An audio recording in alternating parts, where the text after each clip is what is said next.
성경 공동 민수기 27장입니다. 12절로 23절. 민수기 27장 구약 242쪽 읽겠습니다.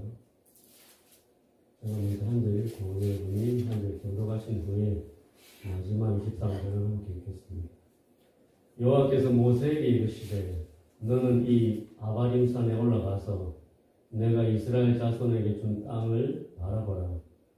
오늘은 내 영아론이 돌아간 것 같이 너도 조상리로 돌아가리니 이는 신광야에서 회중이 분쟁할 때에 너희가 내 명령을 거역하고 그 물가에서 내 거룩함을 그들의 목전에 나타내지 아니하였음이니라. 이 물은 신광야 가데스의 무리바 물입니다. 모세가 여호와께 여짜와 이르되 여호와 모든 육체의 생명의 하나님이시여 원하건대 한 사람을 이 회중 위에 세워서 그로 그들 앞에 출입하며 그들을 인도하여 출입하게 하사 여호와의 회중이 목자 없는 양과 같이 되지 않게 하옵소서. 여호와께서 모세에게 이르시되 눈의 아들 여호수아는 그 안에 영이 머무는 자니 너는 데려다가 그에게 안수하고 그를 제사장 엘레아살과 온 회중 앞에 세우고 그들의 목전에서 그에게 위탁하여 내 존귀를 그에게 돌려 이스라엘 자손의 온 회중을 그에게 복종하게 하라. 그는 제사장 엘레아살 앞에 설 것이요 엘레아살은 그를 위하여 우림의 판결로서 여호와 앞에 물을 것이며 온 회중은 엘레아살의 말을 따라 나가며 들어올 것이니라. 모세가 여호와께서 자기에게 명령하신 대로 하여 여호수아를 데려다가 제사장 엘레아살과 온 회중 앞에 세우고 그에게 안수하여 위탁하되 여호와께서 모세에게 명령하신 대로 하였더라. 아멘. 추워질수록 심령에 뜨거운 불이 더 필요한 때인 것 같습니다. 아멘. 이 추운 날 성령의 불이 뜨겁게 타오르는 저와 성도님들 되시길 주님 이름으로 축원합니다. 아멘. 오늘까지가 민수기 큐티가 끝이 납니다. 내일은 핫케스가 큐티 본문이 되겠습니다. 그동안 이스라엘이 40년의 광야 생활을 어떻게 해왔는지 살펴보았고 오늘 본문은 그 40년을 마무리하고 본격적으로 가나안 정복을 시작하는 단계에 일어난 사건을 다루고 있습니다. 그 사건은 하나님이 모세에게 아바림 산에 올라가서 가나안 땅을 바라보라고 하시며 너는 그 땅에 들어가지 못하리라는 심판을 확정하시는 장면입니다. 모세가 애굽의 왕자였다가 살인을 저지르고 위대한 땅에서 도망자의 삶을 살 때 떨기나무 불꽃 가운데서 하나님을 만난 이후로 이스라엘 백성을 이끌고 광야 생활 40년을 보낸 후에 맞게 된 그의 삶의 마지막 장이었습니다. 본문 12절을 보시면 여호와께서 모세에게 이르시되 너는 이 아바림 산에 올라가서 내가 이스라엘 자손에게 준 땅을 바라보라 라는 말씀을 하셨을 때 모세의 마음은 무척 복잡했을 것입니다. 바로 자신의 최후를 맞이하게 된 순간이었기 때문입니다. 여러분이 만약 자기 인생의 마지막 순간을 맞닥뜨리게 되었다면 어떤 심정일지 생각해 본다면 모세의 심정을 충분히 이해하실 거라 생각됩니다. 이런 상황에서 오늘 본문에 나오는 두 사람 모세와 여호수아를 통해서 교훈을 얻고자 합니다. 그들의 태도와 실수를 통해서 하나님 주시는 교훈을 찾아보겠습니다.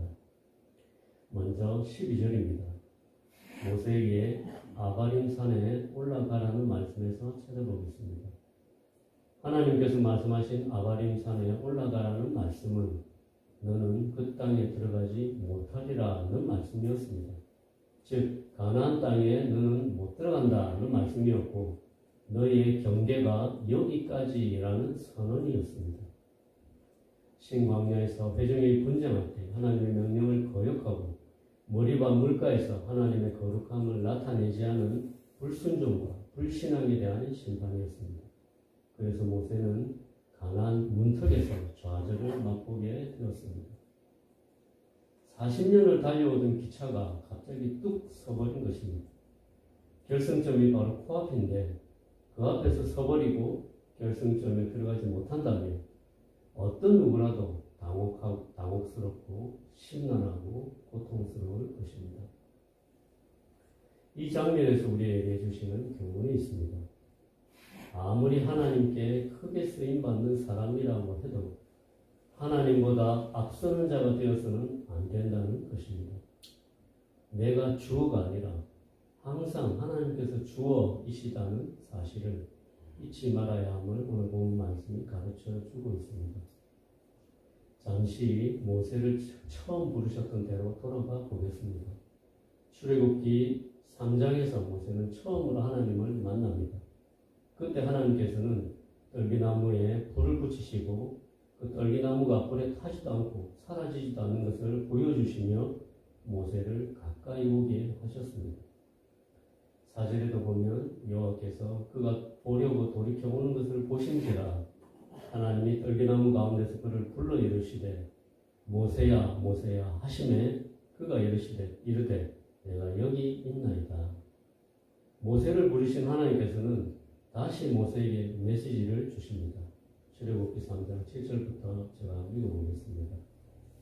여호와께서 이르시되 내가 애굽에 있는 내 백성의 고통을 분명히 보고 그들이 감독자로 말미암아 부르짖음을 듣고 그 근심을 알고 내가 내려가서 그들을 애굽인의 손에서 건져내고 그들을 그 땅에서 인도하여 아름답고 광대한 땅, 젖과 꿀이 흐르는 땅, 곧 가나안 족속, 헷 족속, 아모리 족속, 그리스 족속, 히위 족속, 여부스 족속의 지방에 데려가려 하노라. 이제 가라. 이스라엘 자손의 부르짖음에 내게 달하고 애국 사람이 그들을 괴롭히는 학대도 내가 보았으니 이제 내가 너를 바로에게 보내어 너에게 내 백성 이스라엘 자손을 애국에서 인도하여 내게 하리라. 제가 내게라고 강조해서 말씀드렸는데 이 말씀은 이렇게 요약할 수 있습니다. 내가 내 백성의 고통을 듣고 내가 내려가서 그들을 애국인의 손에서 건져내고 그들을 그 땅에서 인도하여 아름답고 광대한 땅, 젖과 꿀이 흐르는 땅에 데려가려 하노라. 그러니 이제 너는 바로에게 가서 내 백성을 애굽에서 인도하여 내게 하라입니다. 이 말씀에서 주어가 누구인가요? 모세를 처음 만나셨을 때 하나님의 메시지에서 주어는 하나님이셨습니다. 모세가 주어가 아니었습니다. 하나님께서 하시겠다고 하셨습니다. 모세가 아니었습니다. 하나님께서 쓰임받는 사람은 이처럼 자신의 경계가 어디까지인지 인식하지 못하고 하나님 앞에 서려는 충동을 받게 됩니다. 머리와 물가에서 모세는 이렇게 화를 내며 백성들을 말로 책망했습니다. 완역한 너희여 들어라. 우리가 너희를 위하여 이 반석에서 물을 내랴. 그리고 반석에게 명령하지 않고 그의 손을 들어 그의 지팡이로 반석을 2번 쳤습니다. 모세가 참아왔던 분노는 그를 하나님의 말씀과 명령을 무시하게 만들었고 그를 하나님 앞에 서게 만들었던 것입니다. 이로 인해서 하나님께서는 모세와 아론의 경계, 즉 한계를 정하셨습니다. 너는 그 땅에 들어가지 못하리라. 그리고 모세에게 다시 한번 경계를 이야기하셨습니다. 아바림 산에 올라가라. 언젠가 하나님께서 우리의 한계와 경계를 선으로 그어주실 때 겸손하게 그 선을 넘지 않겠다고 순종하는 자세가 필요함을 가르쳐 주십니다. 가나안을 향해 첫 발을 내디디신 분도 하나님이셨고 그 땅으로 인도하실 분도 하나님이심을 잊지 않고 내가 주인이 아니라 항상 하나님께서 주인이심을 잊지 않길 바랍니다.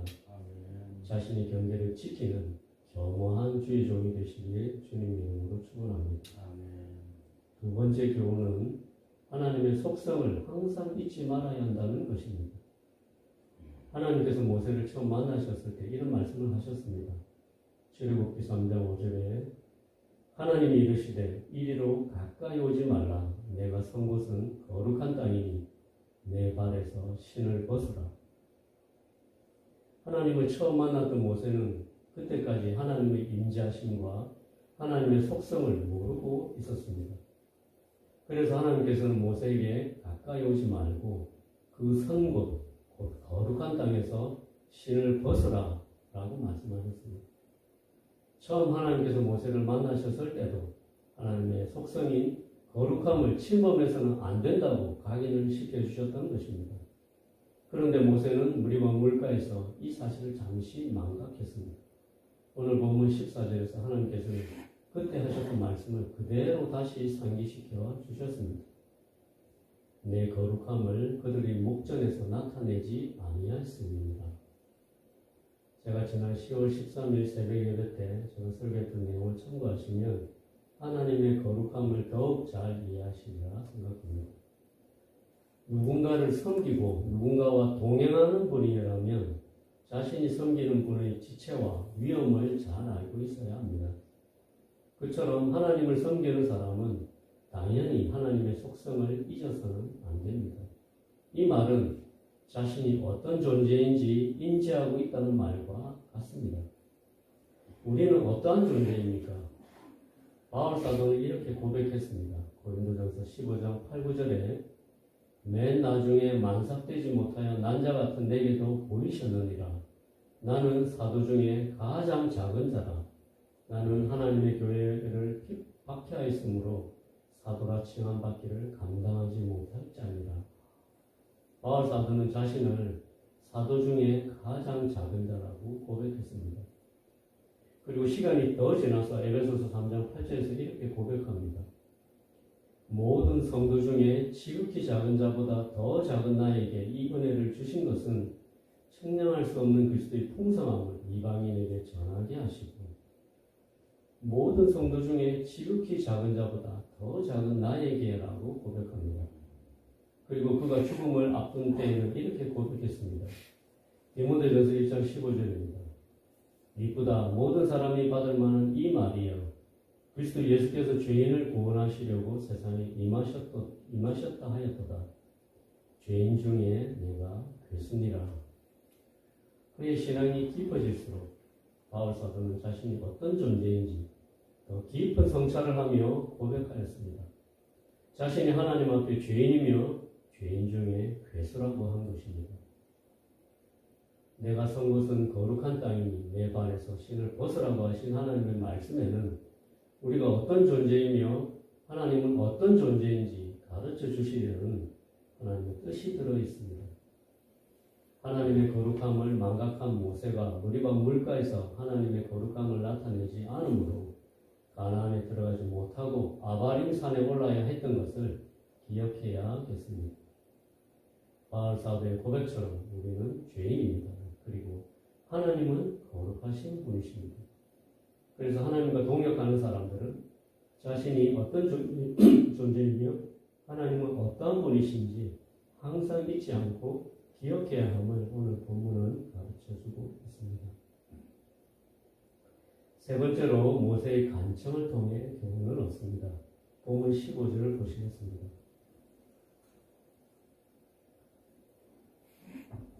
지금까지 범죄한 백성을 심판하시겠다는 하나님께 자비를 호소했던 모세가 자신에 대한 심판을 바로 받아들이고 가나안에 들어가지 못하는 섭섭함도 나타내지 않고 오직 자신이 떠난 후에 목자 없이 방황할 백성을 염려하며 그들을 이끌 자신의 후계자를 간구하는 모습이 나옵니다. 그리고 그의 기도에서 하나님을 여호와 모든 육체의 생명의 하나님이시여라고 부르는 모습이 또한 나옵니다. 이때 이 생명은 히브리어로 모든 육체의 영이라는 뜻을 말합니다. 결국 모세의 기도를 통해서 모세는 이스라엘이 목자 없는 양과 같이 방황하지 않기를 바라며 그들을 위해 자신의 후계자를 요구했고 그런 모세의 눈에 보인 이스라엘 백성은 육신의 이스라엘이 아니라 하나님께 구원받은 영혼, 하나님의 백성으로 보였음을 알 수 있게 해줍니다. 세상에서는 누구든지 자신을 이을 후계자를 세우고 싶어하고 거기에 많은 시간과 노력을 썼습니다. 드라마에서도 재벌가의 후계 구도를 놓고 전쟁 같은 치열한 이야기가 전개되지 않습니까? 하지만 세상에서 말하는 후계자는 자세히 들여다보면 자신의 업적을 잊고 유지해 나갈 후계자입니다. 바로 자기를 위한 후계자입니다. 자신을 위해서 사람들은 후계자를 찾습니다. 그런데 모세는 후계자를 자기를 위해서가 아니라 백성을 위해 찾았습니다. 이스라엘 백성들을 사랑하는 마음의 동기에서 후계자를 요청한 것입니다. 솔직히 모세가 후계자를 요구하지 않아도 하나님께서 이스라엘을 얼마든지 인도하실 수 있었습니다. 그렇지만 하나님께서는 모세의 간청을 들어주십니다. 왜냐하면 모세의 순수한 마음의 동기를 기쁘게 받으셨기 때문입니다. 오늘 이 본문에서 우리는 하나님이 쓰시는 사람에게는 영혼을 사랑하는 마음이 있어야 함을 배웁니다. Heart for people. 영혼을 사랑하는 마음을 가진 사람에게 하나님께서 사랑을 맡기십니다. 예수님께서도 사복음서 여러 곳에서 영혼을 향한 마음을 표현하셨습니다. 제가 몇 가지 말씀만 읽어보겠습니다. 무리를 보시고 불쌍히 여기시니 이는 그들이 목자 없는 양과 같이 고생하며 기진합니다. 주께서 과부를 보시고 불쌍히 여기사 예수께서 불쌍히 여기사 손을 내밀어 그에게 대심히 이르시되 내가 원하노니 깨끗함을 받으라 하시니 예수님은 이처럼 영혼을 불쌍히 여기는 사랑이 있었습니다. 바울 사도도 자신의 고륙의 친척인 이스라엘 백성의 구원을 위한 애끓는 마음을 로마서 9장에서 표현했습니다. 내가 그리스도 안에서 참말을 하고 거짓말을 아니하노라. 나에게 큰 근심이 있는 것과 마음에 거치지 않는 고통이 있는 것을 내 양심이 성령 안에서 나와 더불어 증언하노니 나의 형제 곧 고륙의 친척을 위하여 내 자신이 저주를 받아 그리스도에게서 끊어질지라도 원하는 바로다. 하나님께서는 이처럼 영혼을 사랑하는 마음을 가진 사람을 기뻐하시고 그에게 하나님의 백성을 맡기십니다. 그리고 마지막으로 오늘 본문에 나오는 요소를 통해서 교훈을 얻고자 합니다. 모세가 자신의 후계자를 요청했을 때 하나님께서는 눈의 아들 여호수아를 지목하시며 그를 이렇게 표현하십니다. 본문 말씀 18절입니다. 그 안에는 영이 머무는 자니 사람은 외모를 보지만 하나님은 중심을 보시는 분이십니다. 하나님이 보신 여호수아는 영이 머무는 자였습니다. 영이 머무는 자는 성령이 함께 하시는 모습이 나타나는 자입니다. 인간적인 능력과 지혜가 나타나는 자가 아닙니다. 그런 사람을 어떻게 분별할 수 있습니까? 여호수아가 보여주었던 그의 삶의 모습을 통해서 알아보고 있습니다. 여호수아는 첫 번째 모세의 신실한 부하였습니다. 출애굽기 24장 13절에 이렇게 표현하고 있습니다. 모세가 그의 부하 여호수아와 함께 일어나 모세가 하나님의 산으로 올라가며 이 말에서 그 안에 영이 머무는 자는 자기 책임을 성실히 다하는 자임을 알려주고 있습니다. 다음으로 여호수아는 늘 회막에 거하였던 사람이었습니다. 출애굽기 33장 11절에 보면 사람이 자기의 친구와 이야기한 같이 여호와께서는 모세와 대면하여 말씀하시며 모세는 진으로 돌아오나 눈의 아들 젊은 수종자 여호수아는 회막을 떠나지 아니하니라. 여호수아는 회막을 떠나지 아니하였다고 했습니다. 이 말씀은 그 안에 영이 머무는 자가 날마다 하나님의 말씀 가운데 거하는 자임을 알려주고 있습니다. 마지막으로 여호수아는 하나님을 온전히 따랐던 사람이었습니다. 민수기 32장 11, 12절에 애굽에서 나온 자들이 20세 이상으로는 한 사람도 내가 아브라함과 이삭과 야곱에게 맹세한 땅을 결코 보지 못하리니 이는 그들이 나를 온전히 따르지 아니하였음이니라. 그러나 그나스 사람 여분의 아들 갈렙과 눈의 아들 여호수아는 여호와를 온전히 따랐느니라 하시고 가나안 정탐을 갔던 사람 중에 갈렙과 여호수아만 하나님의 약속을 믿고 온전히 따랐던 사람이었습니다. 이 말씀은 그 안에 영이 머무는 자가 하나님의 신실함을 온전히 신뢰하는 자임을 알려주고 있습니다. 자기 책임을 성실히 다하는 사람, 날마다 주님의 말씀 가운데 거하는 자, 하나님의 약속을 믿고 신뢰하는 자가 내적으로 보았을 때 그 안에 영이 거하는 자임을 알게 해주는 말씀들입니다. 또한 이런 사람은 내적으로도 사람들의 인정을 받습니다. 본문 말씀에 여호수아는 안수를 받고 위탁을 받습니다. 오늘 본문 20절을 보시면 내 종기를 그에게 돌려라고 했습니다. 선임자에게 종기를 받은 자였습니다. 선임자의 종기를 빼앗는 자가 아니라 선임자의 인정을 받은 자였습니다. 또 20절에 또한 이스라엘 자손의 온 회중을 그에게 복종하게 하라라고 했습니다. 이스라엘 백성 앞에서 권위를 인정받은 자였습니다. 스스로 백성들 앞에서 자신의 권위를 내세운 자가 아니었습니다. 21절을 보시면 그는 제사장 엘르아살 앞에 설 것이요 라고 또한 기록되어 있습니다. 여호수아는 백성들 앞의 제사장인 엘르아살 앞의 자리에 선 사람이었습니다. 이 말씀은 가장 큰 책임을 진 사람이라는 뜻입니다. 하나님이 세우신 질서에서 가장 큰 책임을 담당하는 자가 여호수아였음을 알 수 있습니다. 이처럼 여호수아를 통해서 하나님께서 세우시는 사람은 하나님의 인정뿐 아니라 사람의 인정을 받은 사람임을 알 수 있습니다. 공식적으로 안수받고 위탁을 받은 자, 즉 선임과 백성들에게 종기와 권위와 책임을 부여받은 자이며 그 안에 영이 머무는 사람, 즉 성령이 함께 하시는 모습이 나타나는 자인 것입니다. 오늘 모세와 모세의 후계자 여호수아를 통해서 네 가지 교훈을 찾아보았습니다. 하나님보다 앞서지 않는 사람, 하나님의 속성을 잊지 않는 사람, 영혼을 사랑하는 마음이 있는 사람, 안수받고 위탁을 받고 그 안에 영이 머무는 사람.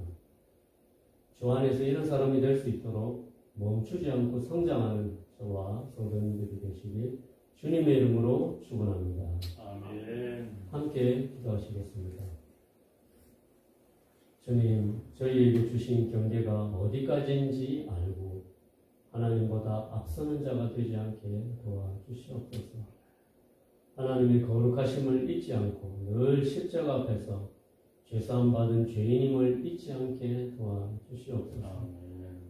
목자 없는 양과 같이 고생하며 유리하는 영혼들을 불쌍히 여기는 마음을 부어주시고 성령이 함께 하시는 모습이 우리 삶에 나타나는 자가 될 수 있도록 성장시켜 주시길 예수 그리스도의 이름으로 기도드렸습니다.